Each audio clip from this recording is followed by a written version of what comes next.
चलिए बेटा, तो अभी इस वाली क्लास के अंदर हम लोग डिस्कस करेंगे सेक्शन फार्मूला। ठीक है, तो नाम से ही समझ में आता है कि अगर आपके पास कोई भी एक सेगमेंट दिया है तो उस सेगमेंट का हमें सेगमेंट को कट करना है।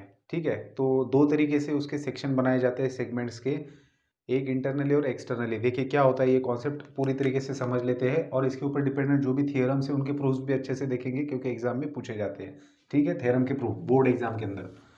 तो टॉपिक है सेक्शन फॉर्मूला। अब सबसे पहले तो ये बात समझ लेते हैं कि बेटा आपके पास एक सेगमेंट दिया हुआ है। ठीक है, इसको नाम ए बी देंगे। अब ये सेगमेंट जिस लाइन के ऊपर है टिका हुआ है ना, तो उस लाइन के ऊपर या फिर देखिए इस सेगमेंट को हम लोग कट करेंगे। अब जिस भी पॉइंट से हम इसको कट करने जा रहे हैं वो पॉइंट अगर ए और बी के बीच में होता है तो हम लोग कहते हैं कि वो पॉइंट इस सेगमेंट को इंटरनली कट कर रहा है। ठीक है ना, और अगर वो पॉइंट सेगमेंट के बाहर होता है, मतलब ए और बी के बीच में ना होते हुए आगे या पीछे होता है इस लाइन के ऊपर, उसी लाइन के ऊपर, ठीक है, तो उसको कहा जाता है कि the point cuts the segment externally. ठीक है ना, तो जब इंटरनली कोई पॉइंट किसी सेगमेंट को कट करता है तो उसको कहा जाता है इंटरनल डिवीजन। जो हम लोग फॉर्मूला डिराइव करेंगे उसको कहा जाएगा section formula for internal division. और जब कोई पॉइंट बाहर से किसी सेगमेंट को डिवाइड करता है तो उसको कहा जाएगा section formula for external division. अब इसको डिफाइन कैसे किया है इसको समझ लेते हैं। ठीक है, तो अभी ये सेगमेंट आपकी ए बी है, तो मान लीजिए कि कोई पॉइंट है आपके पास पी। ठीक है, ये पॉइंट पी जो है इस सेगमेंट को कट कर रहा है। ठीक है, लेकिन ये जो पी पॉइंट है वो सेगमेंट ए बी को कट तो कर रहा है, लेकिन वो ए और बी के बीच में है। अब बहुत बच्चों को ऐसे लगता है कि जब कोई पॉइंट किसी सेगमेंट को इंटरनली कट करता है तब वो उसका मिड पॉइंट होता है। जरूरी नहीं है, जब कोई पॉइंट किसी सेगमेंट को कट करता है तो वो उस सेगमेंट के बीच में कहीं पर भी हो सकता है। तो ये पी पॉइंट यहाँ पर हो सकता है, यहाँ पर हो सकता है, कहीं पर भी हो सकता है। तो दिमाग में से ये चीज हटा दो कि वो मिड पॉइंट ही होगा। ठीक है ना, तो इस सिचुएशन में हम कहते हैं कि this point cuts the segment A B internally. अब इंटरनली कट कर रहा है तो यहां पर क्या होता है बेटा, देखिए ये कुछ लेंथ है और ये कुछ लेंथ है। ठीक है, तो अगर हम इस लेंथ को m मान लेते हैं और इसको n मान लेते हैं तो हम लोग क्या कहेंगे कि ये पॉइंट इस सेगमेंट को m/n रेशो के अंदर कट कर रहा है। ठीक है ना, तो क्या कहा जाता है, पॉइंट P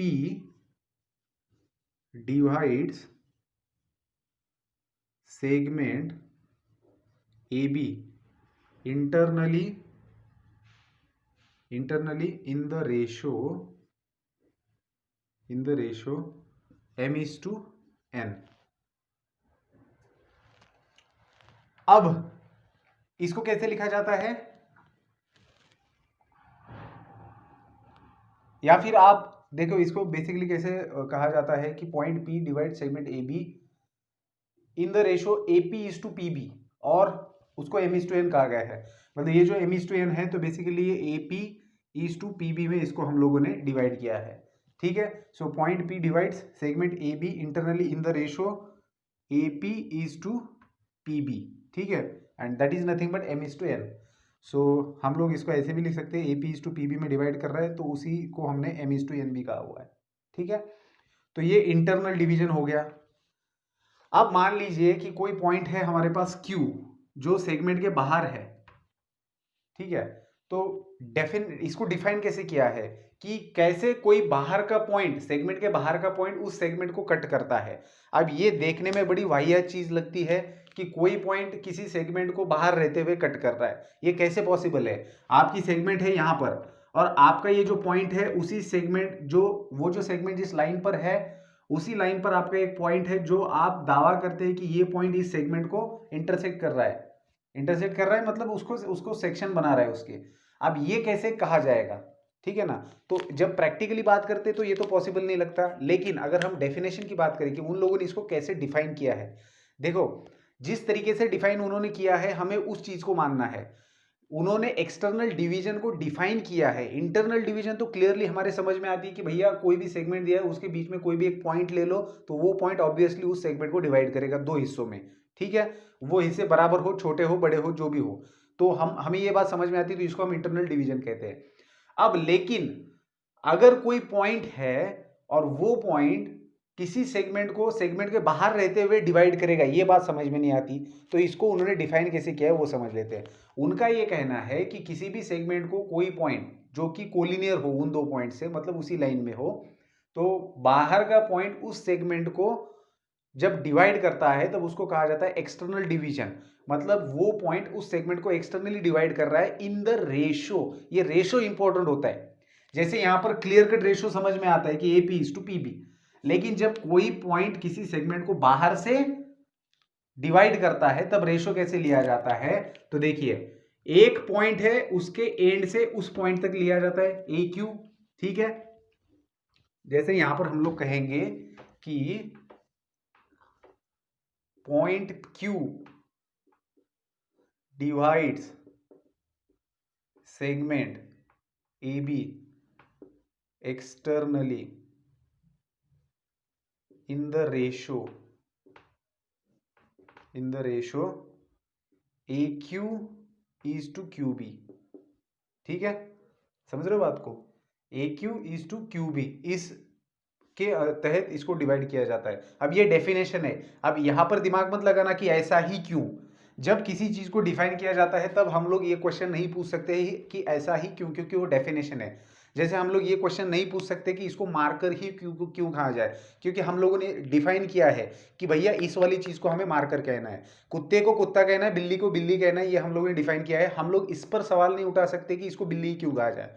फिर आप लोगों को बेसिक डेफिनेशन चेंज करनी होगी कि भैया आज से हम बिल्ली को कुत्ता कहेंगे तो बिल्ली बन जाएगी कुत्ता, और कुत्ते को कहेंगे चूहा तो कुत्ता बन जाएगा चूहा। मतलब डेफिनेशन आप जो करते हो उस हिसाब से वहां पर क्वेश्चन नहीं अराइज हो सकता है, ठीक है। तो ये डेफिनेशन है एक्सटर्नल डिवीजन का। तो ऐसे दिमाग मत लगाना कि भैया सेगमेंट तो यहां पर है, पॉइंट बाहर है, फिर वो डिवाइड कैसे कर रहा है, और रेशियो भी अजीब तरीके का दे रखा है, ठीक है ना। तो ये डेफिनेशन है। कैसे डिफाइन किया है एक्सटर्नल डिवीजन को? एक्सटर्नल डिवीजन को ऐसे डिफाइन किया है कि अगर आपके पास कोई भी सेगमेंट है और उस सेगमेंट के बाहर उसी लाइन में अगर कोई पॉइंट होता है तो रेशियो कैसे लिया जाएगा, एक पॉइंट के एंड से, मतलब सेगमेंट का एक एंड पॉइंट से लेकर तो उस बाहर के पॉइंट तक का लेंथ डिवाइडेड बाय जो दूसरा एंड पॉइंट है वहां से वहां तक का। जैसे मान लीजिए अगर यहां पर कोई और पॉइंट है आर, अब आर भी तो ए बी के लाइन में है, तो R also divides A B externally, क्योंकि ए बी के बाहर है, so R divides this segment externally. अब रेशियो कैसे लेंगे आप, तो एंड पॉइंट्स, जैसे ये एंड पॉइंट है यहां से यहां तक का डिस्टेंस डिवाइडेड बाय यहां से यहां तक का डिस्टेंस, ठीक है। तो रेशियो लेंगे आप लोग जैसे मर्जी लेना है ले लो, ठीक है। तो ये बी आर, आर के लिए हम लोग लेंगे B R divided by R A, ठीक है। अब यहां पर हमारा m होता है ये, पहले वाले इसके अंदर लिया था हमने पहला क्या था, उसके लिए क्या लिया था हमने ए क्यू, तो ए क्यू को बोलेंगे m और बी क्यू को बोलेंगे n, ठीक है। तो A Q is to Q B that is m by n, इस तरीके से, ठीक है बेटा। तो उम्मीद करता हूं कि आपको इंटरनल और एक्सटर्नल डिवीजन समझ में आ गई होगी यहां तक। तो ये जो इंटरनल और एक्सटर्नल डिवीजन मैंने आपको समझाया ना, तो ये तो आप लोग 10th में ही पढ़ चुके होंगे, जो कोऑर्डिनेट ज्योमेट्री के अंदर पढ़ाया जाता है, 2 डायमेंशनल प्लेन के अंदर, ठीक है। अब यहाँ पर हम लोग क्या करने वाले हैं, हम लोग यहाँ पर वेक्टर की बात कर रहे हैं, इसका मतलब डायरेक्टेड लाइन सेगमेंट है। तो जब आप लोग सिर्फ और सिर्फ मैग्नीट्यूड की बात करते हो, मतलब वहां पर हमें वेक्टर पता नहीं था कुछ भी, हमारे लिए ये सिर्फ एक सेगमेंट था, इस सेगमेंट का डायरेक्शन वगैरह कुछ भी नहीं था हमारे लिए। तब ऐसे सिचुएशन में जब हम कहते थे कि कोई पॉइंट किसी सेगमेंट को इंटरनली डिवाइड करता है, तब हम एपी बाय पीबी आराम से ले लेते थे। तब हमें एपी और पीबी का डायरेक्शन का पता नहीं था कि एपी और पीबी की डायरेक्शन क्या होगी। तो आप लोग इसको पीए बाय पीबी भी बोल सकते थे, कुछ भी बोल सकते थे। आपको पता है एपी बार और पीए बार अलग अलग होते हैं, लेकिन जब आप ज्योमेट्री के अंदर, कोऑर्डिनेट ज्योमेट्री के अंदर सिंपल जब अलजेब्रिकली बात होती है और आप कहते हो कि कोई एक पॉइंट किसी सेगमेंट को इंटरनली डिवाइड करता है, तब आप पीए बाय पीबी भी लिख सकते हो अगर वेक्टर की बात नहीं हो रही तो। लेकिन जब बात वेक्टर की होती है, तब जब आप इंटरनल डिवीजन की बात करते हो, तब आपको दोनों भी जो सेक्शन बन रहे हैं उनको एक ही डायरेक्शन में लेना होता है, ये डेफिनेशन है।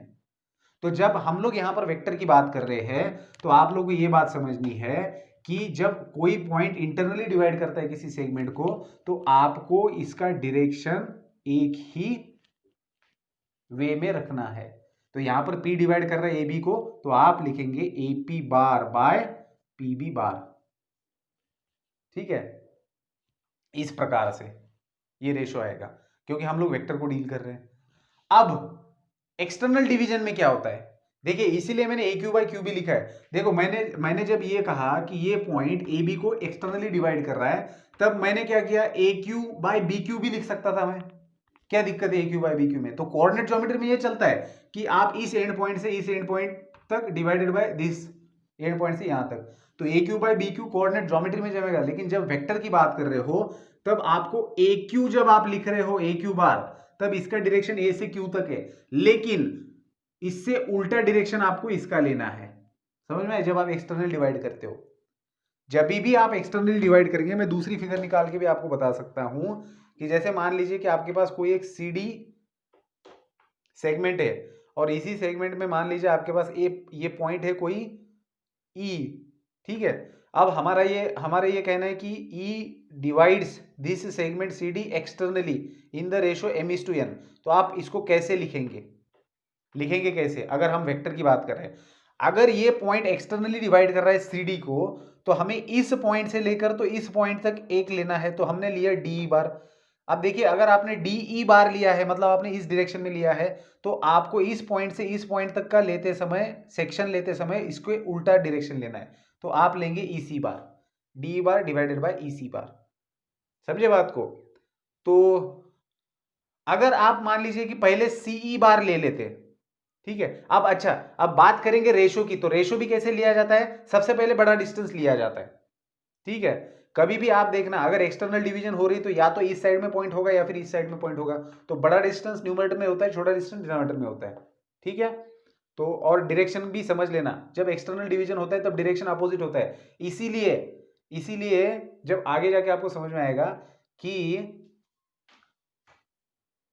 ये जो रेशो होता है ना, इसका रेशो पॉजिटिव होता है। जब इंटरनल डिवीजन होता है ना तो रेशो पॉजिटिव होता है, और जब एक्सटर्नल डिवीजन होता है तो रेशो नेगेटिव आता है। क्यों? क्योंकि इन दोनों को मैग्नीट्यूड से तो डिवाइड करेंगे, लेकिन दोनों का डायरेक्शन अपोजिट है, तो माइनस साइन एक का आएगा। ठीक है, तो यहाँ इस वाले वीडियो के अंदर मुझे बस इतना बताना था कि क्या होता है इंटरनल डिवीजन और क्या होता है एक्सटर्नल डिवीजन। तो ये मैंने आपको बखूबी बता दिया है अभी इसके अंदर। अब इसकी तरफ जाएंगे हम लोग नेक्स्ट वीडियो के अंदर। ठीक है, छोटे छोटे वीडियोस बना रहा हूँ तो देखने में भी आसानी होती है और अपलोडिंग में भी आसानी होती है। तो हमने अभी सिर्फ इस पॉइंट के अंदर देखा था कि कैसे किसी सेगमेंट को कोई पॉइंट इंटरनली डिवाइड करता है और कैसे किसी सेगमेंट को कोई पॉइंट एक्सटर्नली डिवाइड करता है। अब हम लोग करेंगे फॉर्मूला फाइंड आउट, और थ्योरम भी देखेंगे सेक्शन फॉर्मूले के लिए। अब ये सेक्शन फॉर्मूला किसका है? सेक्शन फॉर्मूला का मतलब क्या? कोई पॉइंट किसी सेगमेंट के सेक्शन बना रहा है तो उसके लिए हम लोग फॉर्मूला डिवाइड करेंगे। अगर इंटरनली उसको डिवाइड कर रहा है तो उसके लिए क्या फॉर्मूला है, एक्सटर्नल डिवाइड कर रहा है तो क्या फॉर्मूला है। ठीक है, तो मिलते हैं नेक्स्ट वीडियो में और देखेंगे हम लोग सेक्शन फॉर्मूला। Good bye.